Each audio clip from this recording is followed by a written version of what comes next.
Obviously a difficult result against Rotherham in tough conditions. What positives can you take from the games, Pritch? Positives is, look, we really got stuck in there. We knew it was going to be an arm wrestle. We knew it was just going to be a fist fight up there. It always is with Rotherham. They're a tough side, especially at home.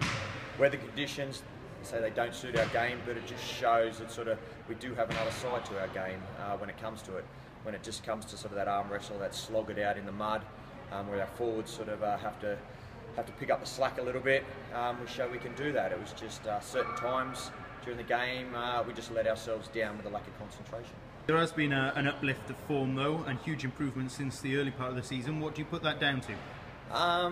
Look, it just takes time for the team to gel. I've always said it. I always said it at the start of the season that with such a big changeover in personnel during the off-season, it was going to take time. And say Mike and the team, they're not miracle workers. It does take time to sort of get those players to gel, learn who does what within the team structure. Who's that ball carrier? Who's that ball player? And we're starting to sort of recognise those key positions now with the players. And like I say, it is just gelling. People are just starting to gel now, and it is starting to show. Obviously, you've regained the captaincy as well with Nick away injured. How easy a transition has that been leading the side? Look, it has been. Nick and Toops, like I say, they do a good job. Toops out there as well. He's still a big leader on the field, so really I don't have to do a great deal. All I have to concentrate on is trying to keep my calm and like just speak to the referee.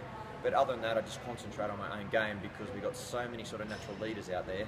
It does make it an easy job. Obviously, you're still playing a very high standard of Championship rugby.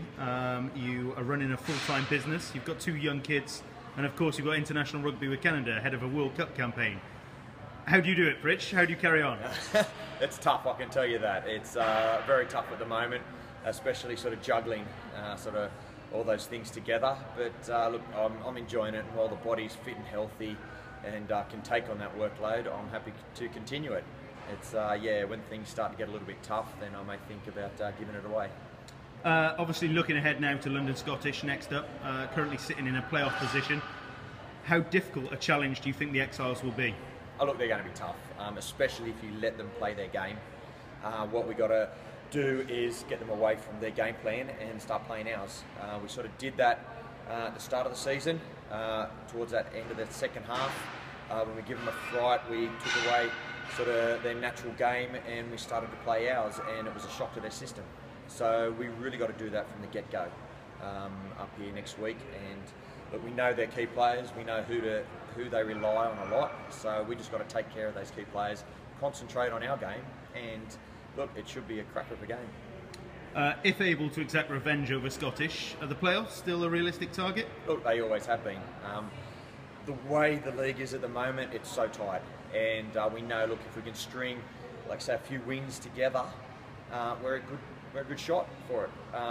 But then again, like you lose 1 or 2, you can drop up to like 4 or 5 places. So we know we just got to keep that good run of form going, and look, anything can happen, and we just want to sort of be there towards that end of the season.